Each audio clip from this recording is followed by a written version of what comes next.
And now, let's get to the main portion of our show. Join me in welcoming Nigel Poulton. Nigel's experience in IT is pretty broad. Storage, Linux, security, you name it. But recently, he's been pumping out the training in Docker, the world's most popular management service for containers. I thought it would be fun to have him on to talk more about containers at a high level. Nigel, welcome to the show. Hey, Don. Thank you for having me. I really appreciate it.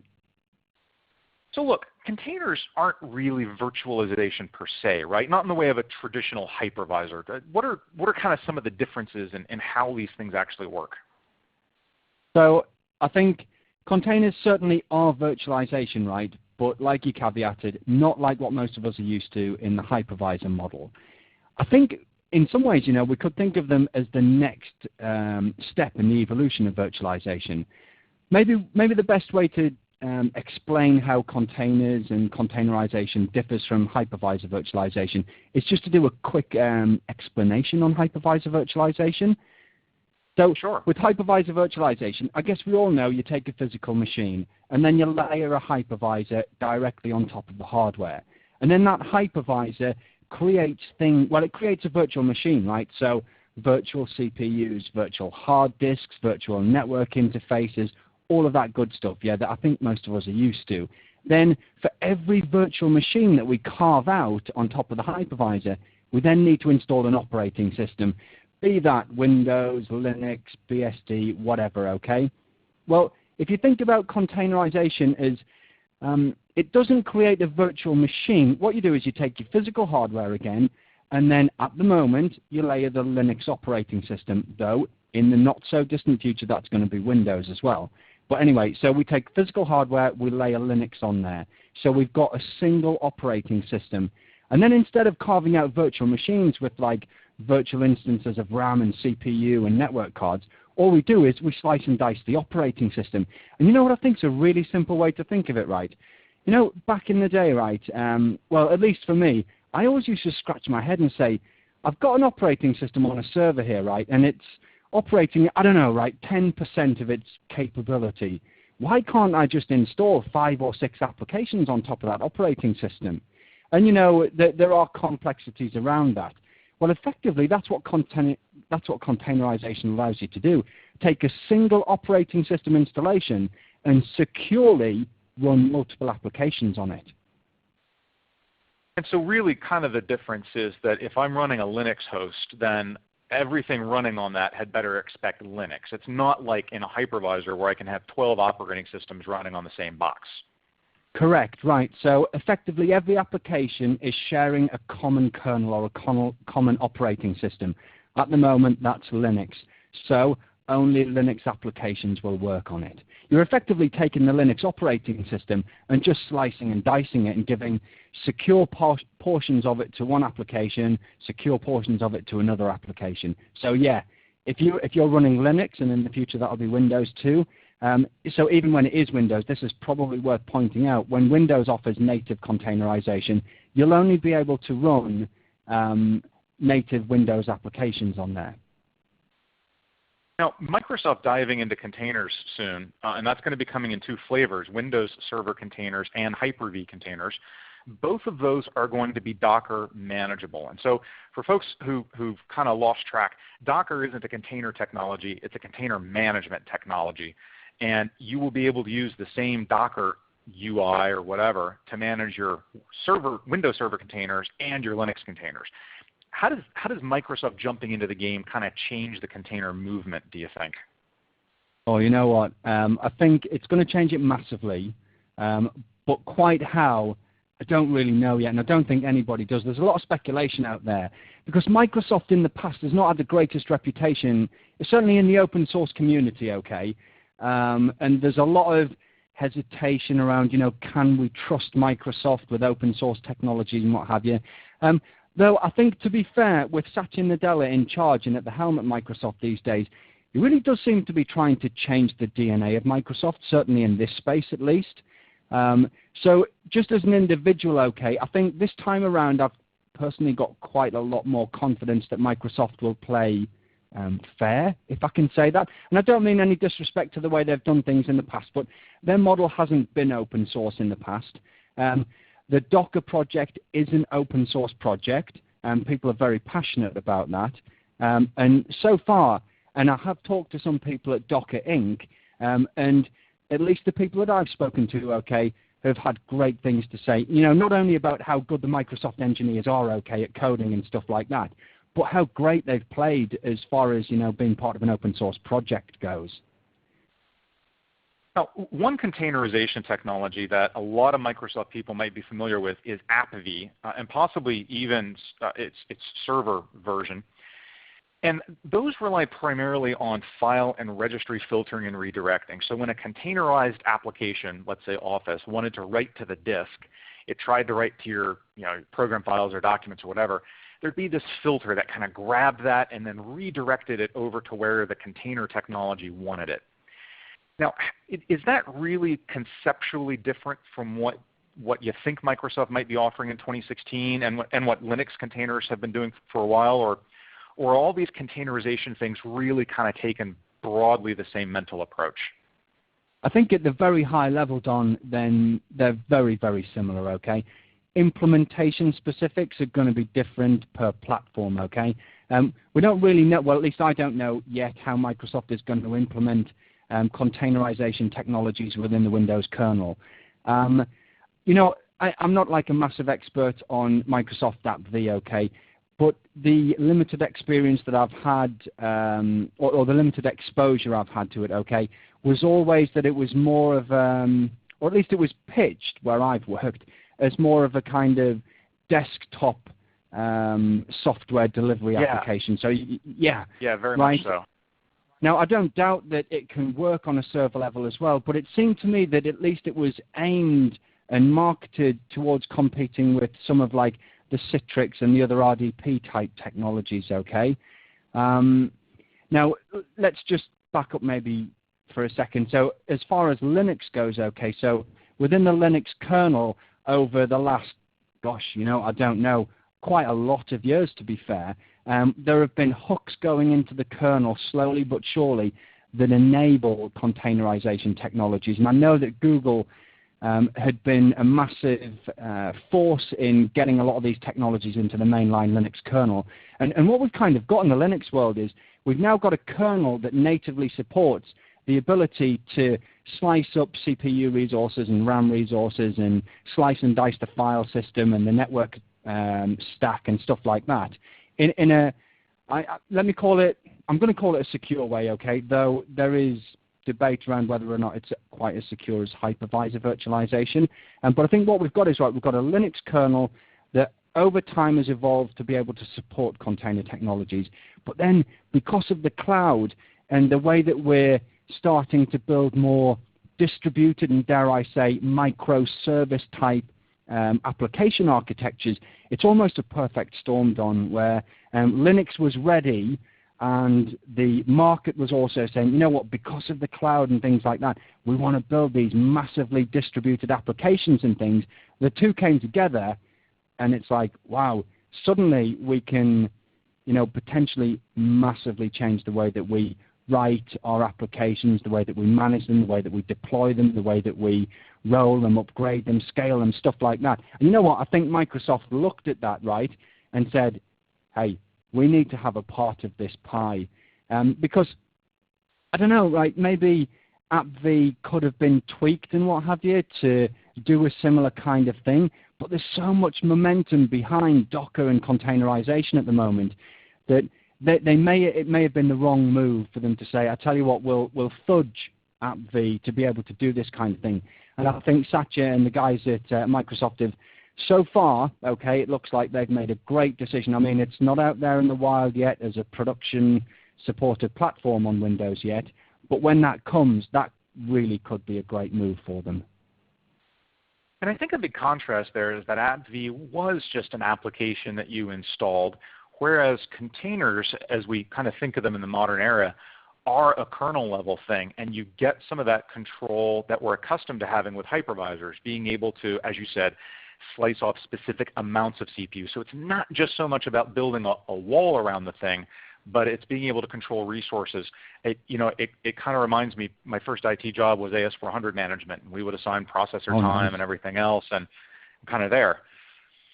So tell me this. if I'm looking at a fully built-out vSphere infrastructure, or Hyper-V or Zen or whatever, I've got tons of hypervisory stuff happening in my environment. What are some of the workloads I might consider moving over to containerization? And maybe what are some workloads that typically I want to keep in the hypervisor for now? Okay. Well, I think the obvious thing, right, and this isn't necessarily moving an existing workload from a hypervisor platform to a container platform, but I think anything that's net new, Don, you would want to look at and say, is a container-based platform the right platform to deploy this on? Because certainly I think we're at just the tip of the iceberg, I feel at least, with containerization. And I think if we don't start at least looking to put net new applications and platforms and services onto containers, we might quickly find ourselves a little bit behind the curve. Then after that, take the similar approach that we all took with VMware back in the day, right? I mean, let's not forget, VMware itself started out as a desktop virtualization technology, and now it's king of the data center, right? And it didn't get there overnight. I think certainly we put dev test workloads on there fairly early, certainly before production, right?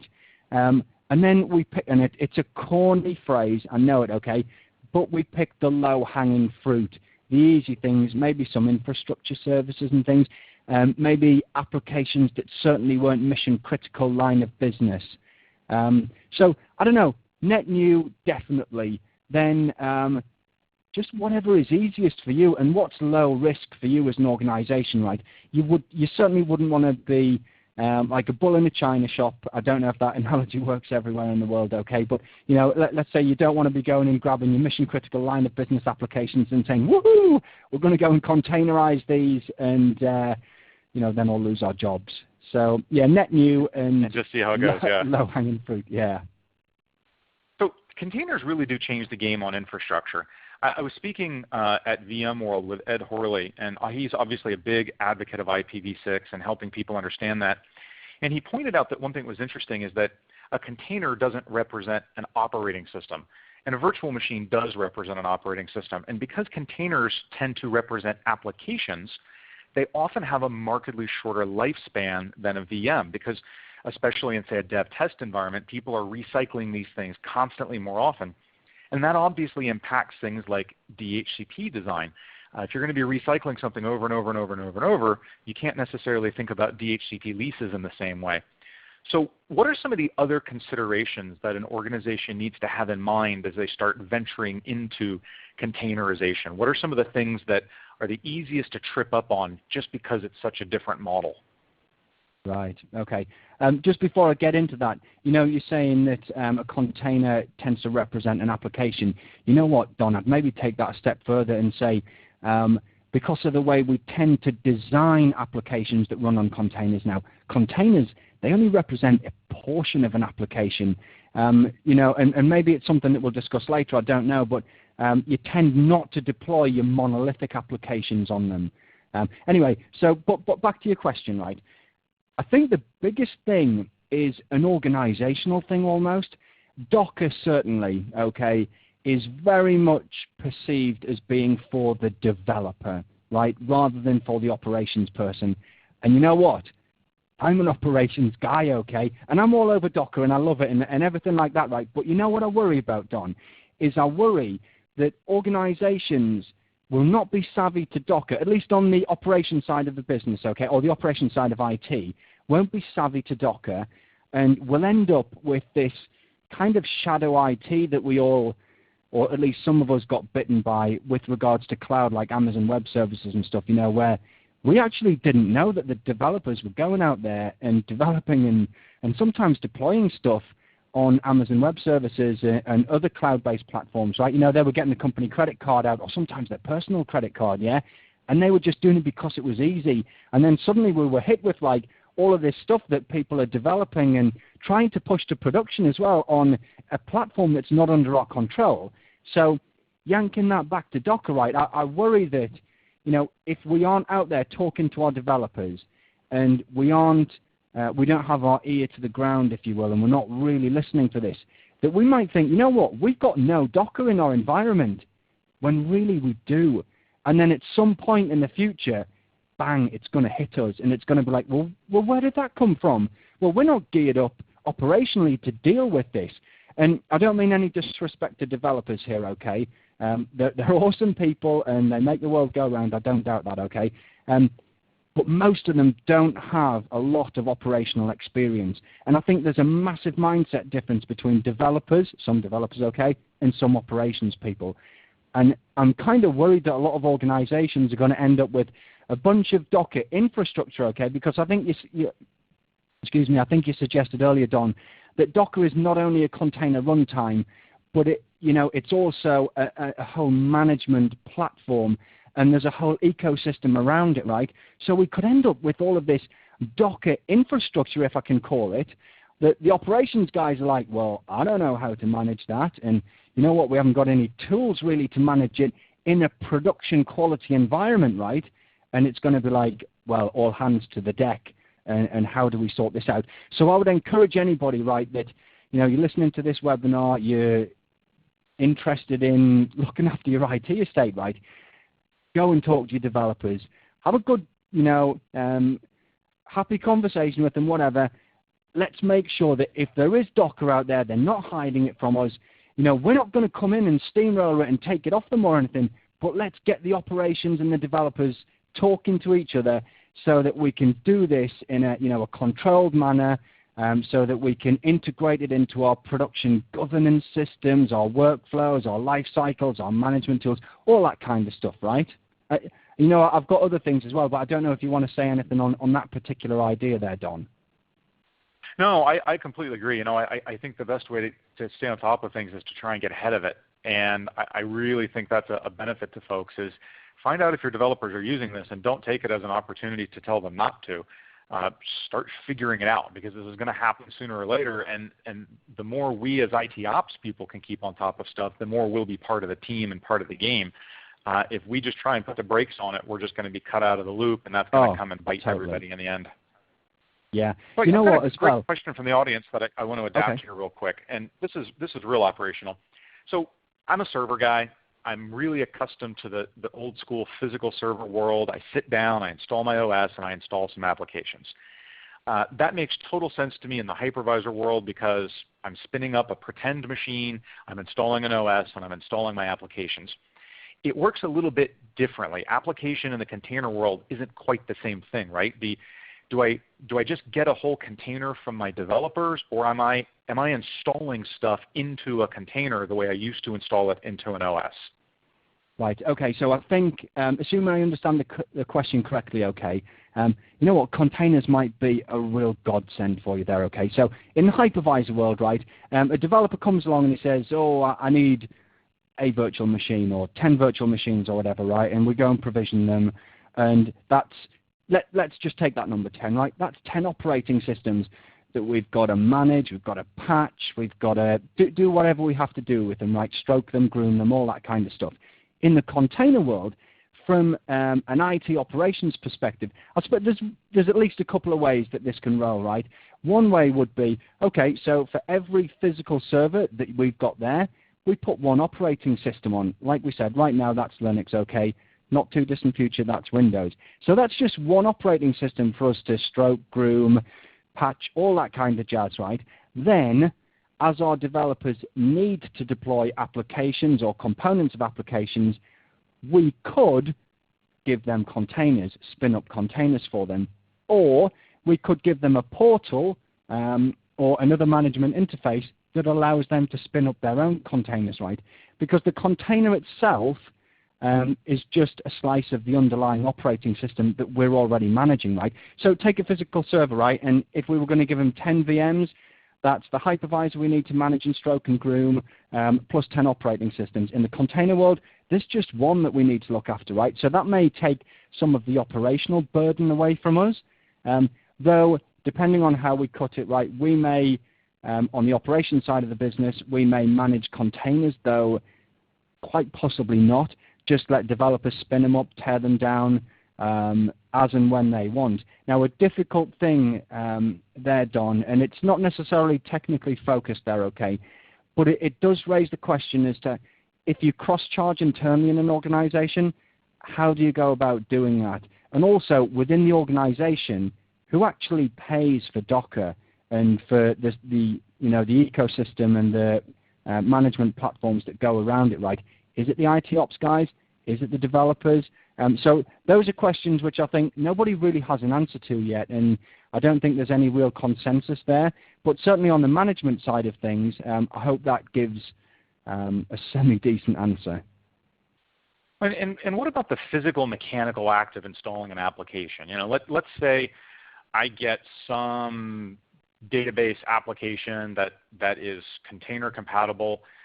Do I install it pretty much the same way I install it? Do I run an installation command line with a switch that tells it what container to install into, or does the physical act of dealing with software look totally different?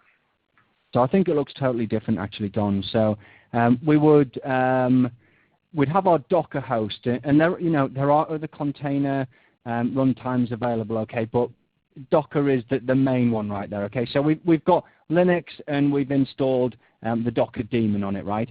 And then what we do when we want to spin up a container is that we pull that container either from Docker Hub, or there are other image repositories out there that are available, right? But let me just use Docker Hub as an example, right? So on Docker Hub, there's thousands of images up there for things like MySQL, MongoDB, Redis, Nginx, Apache Web Server. Almost any Linux-based application that you could think of, right?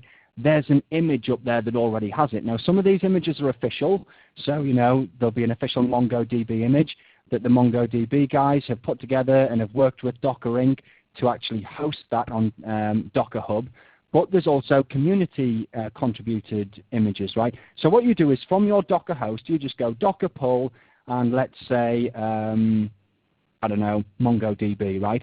And that will pull down an image of MongoDB or whatever your application is, right? And then you just go Docker run MongoDB, give your container a name, and it spins up literally in less than a second, because remember the kernel's already booted. It spins up that MongoDB or whatever the application is, spins up a container with that in there. Now, we can go and tweak it ourselves, right? So if we want to install our own configuration files and things, if we want to patch it and what have you.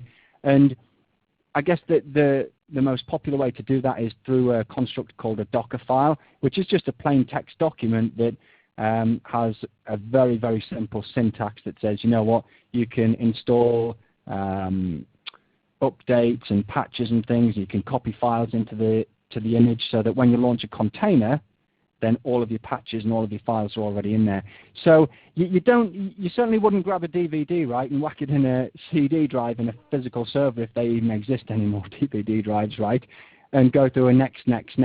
You would almost always pull a pre-packaged image from Docker Hub, from one of the other image repositories out there, or even there's an on-premises version of it called Docker Trusted Registry these days. So if your business is a no-no to the cloud business, and you need to host everything internally on-prem behind your own firewalls and what have you, you can even run your own hosted registry service internally, and you can push and pull your own images. So I don't know, I might pull down like just a plain Ubuntu Linux server, and we might tweak it internally with our own build and our own config files and stuff. And if we've got our own Docker Trusted Registry internal on our corporate LAN behind our own firewall, we can just push our images up there, and then folks from elsewhere in the organization can pull them onto their Docker hosts whenever they need to use them.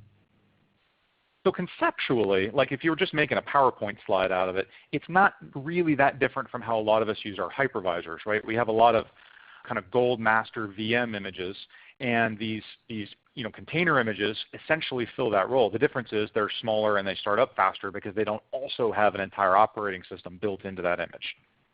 Correct. I would also add, Don, that probably you would get more variance over so with the gold image in the hypervisor world, okay, on day one, yes, it's fine, but virtual machines tend to live for a lot longer.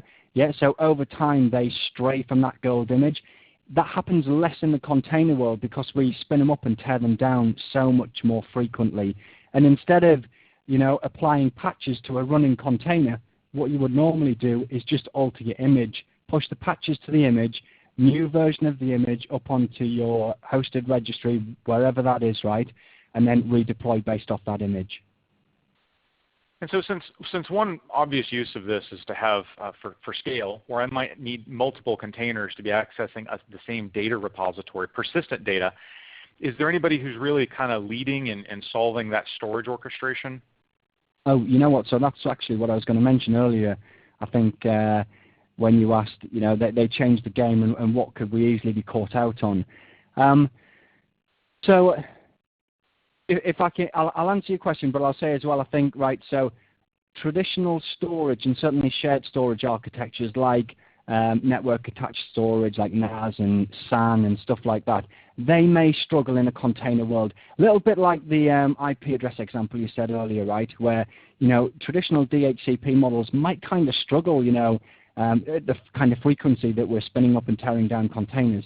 Well, traditional storage solutions that, work at the LUN level really might kind of struggle in the container world where I think there's a need for more container-centric storage. Anyway, so to come to your question, if I do understand it right, I would say there are at least a couple of companies out there that have got my interest, right? One of them is called Cluster HQ. They've got a product called Flocker. You've got to love that. And there's another company called Portworx. There will be more companies out there, right, at the moment, and in the future, there'll no doubt be even more, because I think we're at that tip of the iceberg, and the container ecosystem is in spring at the moment, if you will. It is exploding with new things all the time. And these guys really hook into a concept that Docker calls Docker volumes, okay? So you spin up and you tear down a container, right? And as long as the container's just stopped, any data that you save in that container is fine. It stays with the container, right? You start the container again, the data is still there. As soon as you delete the container, any data that was in it is gone, okay? You know what? Actually, that's not really different to virtual machines, okay? We stop them and start them, the data stays with them. Yeah. We destroy them, the data goes. Yeah. But there's a concept of volumes with Docker where you can spin up a container and directly mount a volume into it, but that volume exists kind of outside of the container construct itself. So that if you were to delete the container, wipe it, gone, never to be had again, the volume and the data that is on the volume persists, okay? Now, Flocker and Portworx and many of the myriad solutions, no doubt in the future, right, are kind of coming to the market and saying, you know what, we want to be able to help you work with volumes, your persistent data, and as and when you move containers and you, let's say, I'm going to go hypothetical if you don't mind here, Don, right? Let's say we've got this Uber application and we're running half of it in Amazon Web Services and half of it in Microsoft Azure, right? Wouldn't we love that, okay? But I think that's a realistic end goal in the not too distant future, right? But we're running the majority of production out of Amazon Web Services today, right? And we're kind of using Microsoft Azure as almost a failover, but not quite, but to potentially roll new versions of our application, okay? So let's say instead of taking the whole application down on a weekend and pushing a new version, right, and everybody holding their breath and all hands to the pump on the weekend, nobody gets any sleep, the CIO's on the end of the phone making sure it all works. No more of that, okay? What we do is we roll a few instances in Microsoft Azure to the next version, okay? And if that works well, we start pointing more and more client connections coming in over to Azure, and we turn off more and more in Amazon Web Services, yeah? Kind of conceptually, that's the way that containers are going for keeping our apps up to date and stuff, right? But if we want to be able to move our data volumes to other clouds and we want them to follow containers and new versions of our app and stuff, it's kind of complicated at the moment. So there are storage solutions coming to market that are looking to help us with that. And you know what, Don, right? I'm not an expert on what these storage, I'm not an expert on anything, right? But what these storage startups are offering. But what we need to understand is, right, the container ecosystem is a fast-moving target, if you will. VMware didn't get to where it was now overnight. It's the best part of probably 15 years. I think containers, just because of how connected we are with the internet and cloud and all of that kind of jazz, right, this is probably going to happen quicker than it did with VMware, but we're still not at that kind. Well, you know what? We're nowhere near the maturity of orchestration, of plugins, and that kind of thing that we have with VMware, right? So things like storage and networking and orchestration and clustering and stuff, they're the bizzo, but they're going to get a lot better over the next few years. I'm waffling, Don. I better give you the mic back. Yeah, no, that's okay. So look, one quick question, and then we'll kind of wrap it up from there. Let's say I'm a technician and I'm responsible for supporting servers, and we're going to start adding containers to my workload. What changes for me? You know, today I got to keep track of stuff like, I don't know, CPU uptime and all that. What else changes for me? So I think that's obviously going to depend by organization and structure, right? If you're like the server guy and you manage hardware and operating system and network stack and storage stack and stuff, well, first off, it's not going to change overnight, okay? But you should start expecting to see things, start to change a little bit more piecemeal. Anyway, you're gonna have to have the ability to manage your existing workload, right, and all the skill set that's required there, but also the new skills that come with managing containers in a container ecosystem. If you don't know Linux today, you're going to need to know it. You're probably going to have to, pick up whichever orchestration platforms and things that your organization chooses to go with.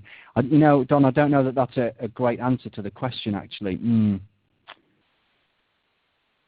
It's still kind of a nascent field, right? We might not really know a lot about how the operations role changes. I think in a lot of ways, I've got a couple of customers who are really playing with this, and I'll tell you what they've run into, and you can kind of tell me if it matches up with you've seen. It's been two. One, they're kind of tossing it out there and they're seeing what it looks like. The first time we ran hypervisors, we didn't really know what the impact was either, although because that's really just duplicating physical, we had a much better guess. And so they're trying it on, like you said, some small workloads, and they're learning what the difference actually is. But the other bit is the folks I'm working with right now who do have some kind of really serious production level container projects in are also really pursuing DevOps as an approach. Right. And they're kind of going at this with, we shouldn't have to do all this thing. We want systems in place to do it for us. And so for them, the operational role in total is changing completely. If you were to take an environment that had, round number, 1,000 servers, and you look at what their operational workload is and then tell them, okay, now you're going to have 10,000 containers, there's no way you could manage it using the same techniques. I think if your techniques don't evolve, then you should probably stay away from this. Oh, totally. You know what, Don? If you're not going to evolve full stop, you should be out of the industry full stop, because this is never changing industry, right? And you know what? A cheap plug, right? But it's why Pluralsight exists. Well, in part why Pluralsight exists, to keep people up to date on learning what's new, But you're totally right. I just scribbled down on a piece of paper in front of me, actually, that I missed the obvious one, DevOps, like you just said. If you are that server guy, right, you probably need to get a little bit more application savvy. And if that frightens you, honestly, well, two options, right? Number one, don't let it frighten you. Take it by the scruff of the neck and learn it, right? Or run away from it and go and do a different job in a different career. I don't know, right? You need to be able, containers are coming, right? And if you can't adapt to a slightly more DevOps mindset as an individual, and certainly as an organization, then there's stormy waters ahead. But you're totally right. That ability to have an IT admin guy or whatever responsible for X number of servers and X number of operating systems. Let's say you've got 1,000 of each, right? And the way you're structured organizationally, you've got like 2 IT guys that are notionally responsible for 500. Totally doesn't work when you get to thousands, tens, hundreds of thousands of containers. Now, I don't know that, well, certainly traditional enterprises and traditional SME organizations are not going to be the first to be deploying containers at scale, right? The first guys were Google and were Twitter and were Facebook and people like that, right? But we know that they operate totally differently to traditional organizations. But then the next tier down is probably service providers. They're rocking it at the moment with things like OpenStack, right? And containers and things. these are only starting to trickle down to traditional enterprises and to SMEs and the likes. But we sure as heck need to learn, Don, from what these service providers and Google and Facebook and Twitter, we've got to learn from what these guys have done. They don't have guys that are, I think I mentioned earlier, grooming and stroking individual servers and things anymore. It's the pets versus cattle model, if listeners are familiar with that, right? Yep. Where, you don't name your servers anymore, and you don't love them, and you don't stay awake at night if one of them goes down and fix it until 6 o'clock in the morning or whatever. You treat them like cattle. No disrespect to cattle. I hate the analogy personally, right? But you know what? If one of them goes down, your application's just got to roll with it, and you spin up more. If you lose a physical server, your application has to be architected in a way that does not take down 50% of your performance, right? You spread your load wider. There's a lot of change coming, but certainly if you're that server guy, if you're that virtualization guy or whatever, you probably need to wrap your head around applications a little bit more than you have done in the past. If you don't, I don't know, your career going forward suddenly doesn't look as bright as it maybe would. Well, Nigel, I want to thank you for joining us.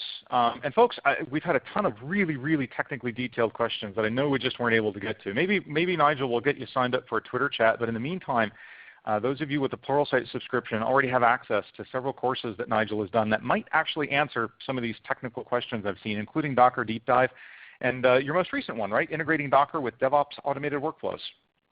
Yeah, you mentioned earlier on, I think in the call, that you had a bunch of these kind of technical preview courses. So that integrating Docker with DevOps automated workflows course is, I think it's like an hour and 2 minutes long or whatever, and I had so much fun making it. It was a real bash making it. But all it does is it takes like this tiny web app, right, that just says hello Pluralsight, okay, push it up to GitHub, perform a unit test on it, push it to Docker Hub, then deploy it out to Amazon Web Services, and it just shows you, the different kind of tools that you might use there. And man, Don, I had so much fun making that course. Oh, I'm sure people are going to have fun watching it. Thanks for joining us today. I really appreciate you being here. Pleasure.